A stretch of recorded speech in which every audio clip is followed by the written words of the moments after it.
Hey, welcome back. Another day, another vlog. Very special day for myself, the channel, and for all you amazing supporters out there. 500th show today. Wow. I actually never thought I'd get this far with this. I guess in the beginning of YouTube, I wanted to I watched whoever I could watch and got addicted to that, and then started doing videos for my fishing channel, which then led me to falling in love with editing and the process and learning, teaching myself how to do that through YouTube, through the internet and Google, and just I had no one to teach me. Just sat there and just going for many hours, trying to teach myself Premiere Pro and all this stuff after never having used any of it before. Lightroom, Photoshop, even Lightroom and Photoshop blew my mind when I first started. So it's been a hell of a journey to get to here.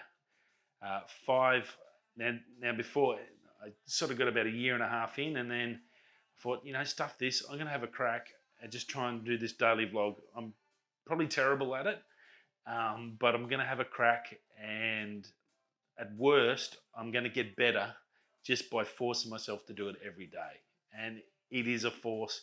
Initially, I did every day of the week, 7 days a week for about 6 months, 7 months. And then I think my wife threatened to kill me.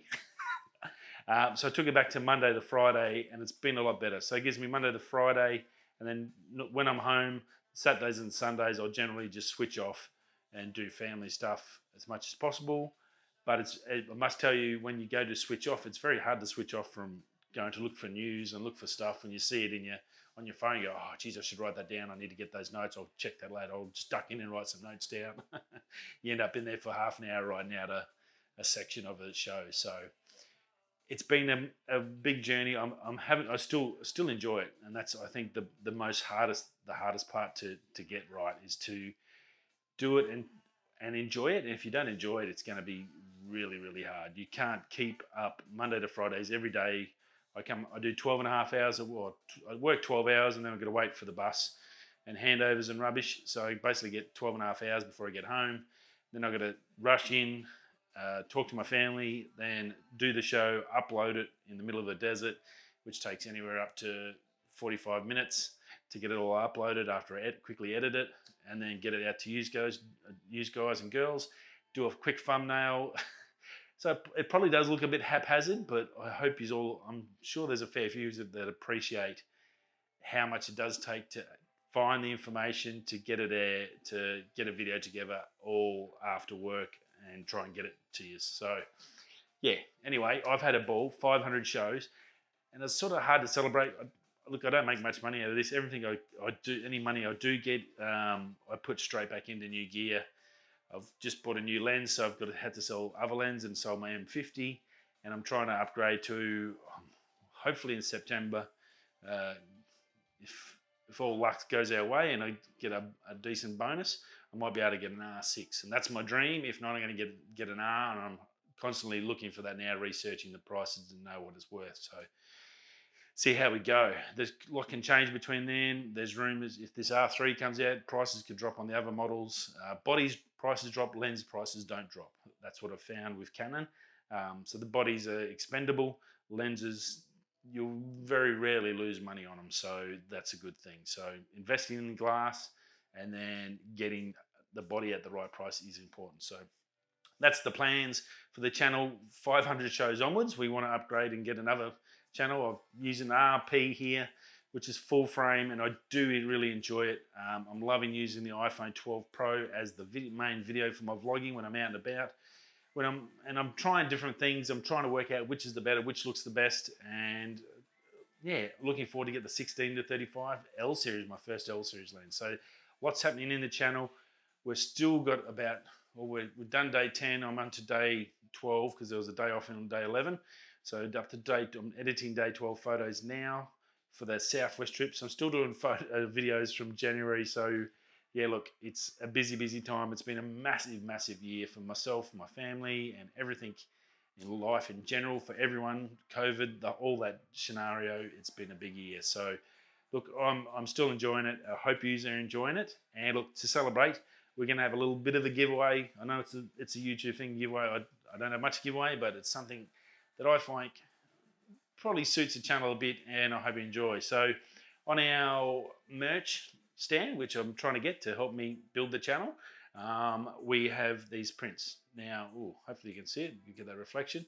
So this is elephant rocks. This is probably my favorite photo out of elephant rocks. It's I got the sunrise. I was there for about 2 hours by myself. I think that day I shot about 1,200 photos combined or something ridiculous. It took me 2 weeks just to edit the photos. There was that many and I had to get through. And probably out of all of them, this is my favorite. I think it's great. So I got it printed through my merch store, which is Printful. So thanks to Printful, they do a great job. And look, this is going to be a giveaway. So I think it's an 8x10. An 8x10. It's a nice matte print. It come up really, really good. It looks actually really good. It probably looks better here than in YouTube's compression rate.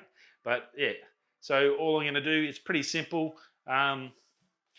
Just drop us a note down below, say anything, either a G up or a G down, or tell me what I'm doing wrong, tell me what I'm doing right, tell me what you've enjoyed for the 500 shows so far.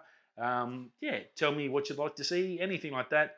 Every entry will go in the draw, and look, I'll give you a couple of weeks. I'm terrible at giveaways, and back at work, flying back to work tomorrow afternoon, so it's a big week. So it's the 14th of June, so I'll run it till the end of June, and then I'll come back and get all whoever's on, put a message down below in this video, and we will pick a winner. I'll just randomly pick a winner from there. I'll chuck his all in a hat, and if it's only in a hat, if not, I'll have to get one of those special digital drawing machines, but if not, I'll just chuck his names all in the hat and I'll pick a winner and I'll post it out. I've got the packaging here that have come to me, so it's easy to package on. So yeah, 500 shows. It's a little thank you to all you guys. We're over now. Look, if you're on podcasting, you're like, what the hell is he showing me? It's a photo of elephant rocks. If you Google that up or go see the video, it's probably the best. Some beautiful photos in there. It is an amazing bucket list location of the southern coast of Western Australia. Just out of Denmark. I suggest any of you, if you ever intend to go to WA, there's a couple of places. There's Karanjini up north. You've got Broome and the vertical waterfalls, and then you got the southern coast is just insane. Margaret River's nice, but it's just wineries, which we've got everywhere else in the world. But the southern coast is just ridiculously beautiful and amazing, and you have to get down there. If you haven't seen any of the videos, if you just pop by, go and watch the start of the series and work your way from up. We're up to, I think, 10's up. So we've got 10 videos in a row. So you got 10 weeks worth or 10 days worth of crazy footage of the South Coast and our journey from Perth down to the South Coast or across to Esperance. And I'm sure you'll enjoy it as much as we did, having our holiday and our family together and me shooting all the shoots. So look, hit us down below and you'll go in the draw, and I hope good luck to anyone who wins. Hope you enjoy. Now, news-wise, obviously tomorrow I should be able to get a shot out. I'll work something out tomorrow because I'll be sitting at the airports and doing stuff, but I'll be able to work out a shoot. I'll work out a way to get on tomorrow and get it out to you. It might be through the phone. I'll suss it out. I'll work out a plan.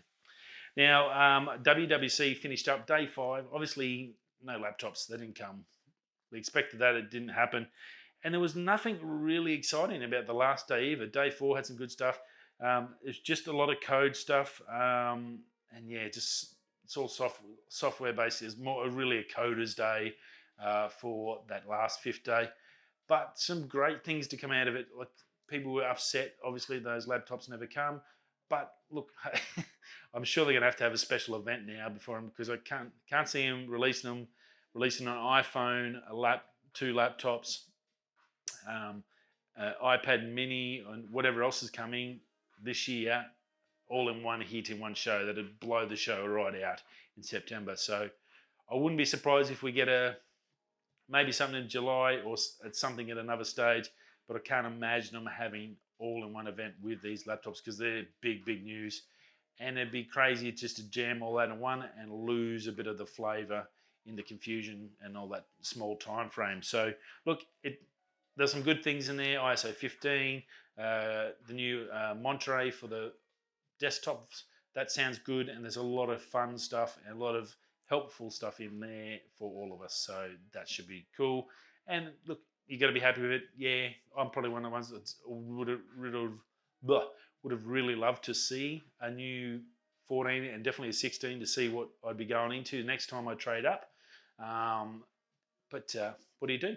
You can't have everything. And look, it's been with COVID. Realistically, that a crap year last year. You'd have to say they're at least 6 months behind on everything. So yeah, it'll be a nice Chrissy present for people, I reckon. Now, Olympus at least a new camera for the first time in a bit. Obviously, they're now called OM Digital Solutions. It's no longer Olympus. They sold their camera division, Olympus, to a big group in Japan for a couple of $100 million. And look, they're keeping it going, which is good. Some great discounts in the last 6 to 9 months on them. And I think I've said this a few times. If I'd stayed on APS-C, I would have definitely, I think, gone to Olympus, just purely for their waterproofness. Their stabilisation is just ridiculous, and they do a great image as well. There's a lot of good things about them. So if you're not fussed and you're not worried about a big camera and full frame and you don't need all that, well, then there's definitely a brand you need to look at, because they've got everything else going for them apart from a full frame version. If they did bring out a full frame version which had all that tricks in it, it'd be pretty darn insane. So look, they brought out a Pen 7, it's called, part of their Pen series, and it's a very retro style. When I looked at it, it actually reminded me of the Pentax K1000. I started shooting photography on film back in high school, so that was a long time ago. But look, very, very cool looking camera. It's got all the dials. It's all aluminium.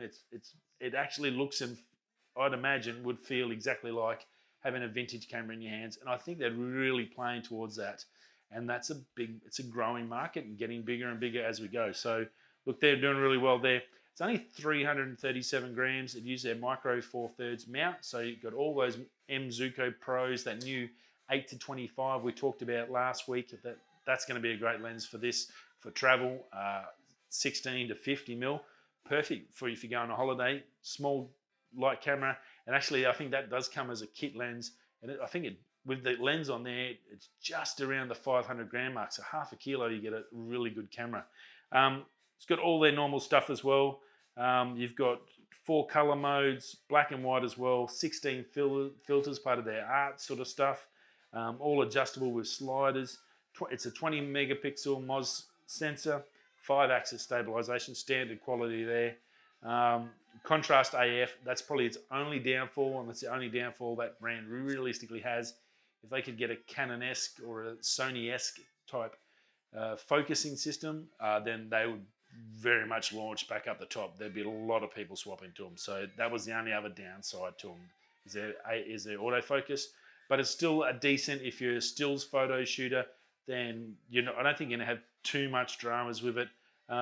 Even my M50 didn't have the amazing, but it was still a really good focus, and it worked fine for me for landscapes. So it all depends, I guess, on what you're going to shoot. So it still will be good. It does have face and eye priority, so that's pretty cool. It'll do 15 frames a second, which is pretty surprising for a little camera. That's pretty darn fast. I think the M50 was about 10. If I may, somewhere around that mark. So 15 is really, really good. It's got a tilt screen. It doesn't have the fold-out one, so it's not a vlogging camera as such. It's as I said, it's a vintage camera. I think it's really pushing for that vintage travel market and that street photographer that wants to look good as well as have a nice camera to run around with. Tilting 3-inch screen. It's got AP modes, which are pretty cool. Live composite, live time, multi-exposure, HDR, panorama, keystone, automatic brackets, and focus brackets as well. And there are a couple of good there, like that live composite lets you basically have star trails and stuff and have the front in focus as well. It's some really they do have some really funky, great features in there for landscape guys and girls. So check that out. They do have some really good tech in there. You can USB charge straight to the camera and plug in there. It's wireless flash compatible. ISO 100 to 25,000, so not too bad. It's not 100,000 that you get on a full frame. And again, that's probably APS-C. It's hard to sort of get above that ISO factor, and I had that with the M50. I think that went out to about 12 to maybe 20, and it struggled anywhere up near 12. Whereas with the RP, I can go out to 50, but 12,000, I can actually get a really nice picture out of it. So, and I think that's a big difference between your smaller sensor and you go to the full frame, is how much light you can pull in. So if you're doing a bit of night stuff, obviously you have a look at it. It does have some technology in there to assist in that and make it cleaner with these composites and stuff like that. But yeah, ISO, not the best. If you're into it for video, if you do need to do some video, not the best features. 4K 24 or 30, it does have 25, but obviously up to 1080 24 to 60. And yeah, even if you go down to just HD, there's no 120 frames a second, so you're not going to get any slow-mo or anything like that. So that's probably, it's not a video machine. You really can't look at this as a video orientated camera, but as a normal camera, pretty darn good. Now, $1,100 Australian. That's a lot of money. That's now for $1,100, you could just, well, the RPs they're around 1,100 to 1,200 on eBay, secondhand. So it's going to be a bit of a fight. You can get an M50 for a lot less than that. It isn't one of their weatherproof models, so it doesn't have that weatherproof ruggedness. It's probably going to be fairly handy, but it's probably not going to be the same as, say, the M1, M3, or the M5, Mark 1 and stuff like that. Those beasts that are ready to go rumble in any weather, the crazy stuff. But look, it's going to be a great little camera. It looks good. It'll do a lot of things that pretty much most people want, and it's going to be nice and small and light and tiny. Match to it that 8 to 25. You get yourself a real little pocket rocket of a camera, so go check it out. Now, the iPad Mini, there's the rumours are floating around. We're going to get a new Mini. Yeah, it's sort of, there's a lot of iPads. Mini, all depends on the cost, I think, if this is going to work, if they can make it work. They're obviously going to change the styling and give it that squared body, the same as everything else is going, which is, I think, is a good thing. A bit of standardization, and everyone likes it, so why wouldn't you? Touch ID is going to be on the button, so they're going to get rid of that on the screen. They're going to stretch out the screen, so get rid of your bezels around there. It's going to stretch out the screen, basically the same shape as the last one, but stretching that screen out by getting rid of the touch button there and put that onto the actual power button like they did on, what they do, I think on one of the other units they've done that, Apple. So I think that's a really good idea. It's going to be USB-C is the rumor, so that's going to be good.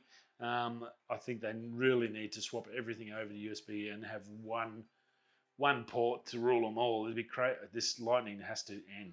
Like the days of lightning, it's just not funny. It's not a joke anymore. It's just bad. Now 5G as well, A14 chip, and John Prosser is thinking end of the year. Now, big shout out to him and Renders by Ian, who found out this information. They got the CAD drawings off his sources, and he got Renders by Ian to do up the things. So that's the pictures you see. They're coming off CAD design. So it should be pretty close to the mark. So looking pretty good. Now, Beat Studio Buds. Again, another leak. Alex Morgan, USA's probably most well-known female soccer star, got caught on the bus with another pair, same as LeBron. The leaks are out. It's out. Then we know what's coming. It's one of the worst kept secrets in headphones. Now they price estimated at 150 US bucks, and there was supposed to be the 21st of July. John Prosser was saying, but he thinks it's now going to be earlier. I guess because of these leaks, everyone's going, well, just give us the info. What's going on? I think they're probably getting sick of people calling them, asking them when it's coming out, when it's coming out, when is it coming out, when is it coming out. So I wouldn't imagine, he seems to think before the end of June, maybe somewhere in that time period, but I don't think they're going to be far away. 150 US, that's actually a good price. If they've got the same sort of tech as the AirPods 3 are going to have, Pro 3, they're going to be pretty good buds. And at that price, that's pretty darn special. Right. go check them out. So yeah, not too far away from them, I wouldn't imagine. Anyway, yes, leave a comment down below to get a chance to win this little print of probably one of my favourite photos of the whole trip so far, I think. I did get a heap of really good ones, but that one's just it's a bucket list shot for me, and I hope you enjoy it. And you can put it on your wall, on your desk, or somewhere. And yeah, thanks for being a supporter of the channel. I will see you all again tomorrow, whether you're coming this way, that way. Thanks for 500 shows. Peace.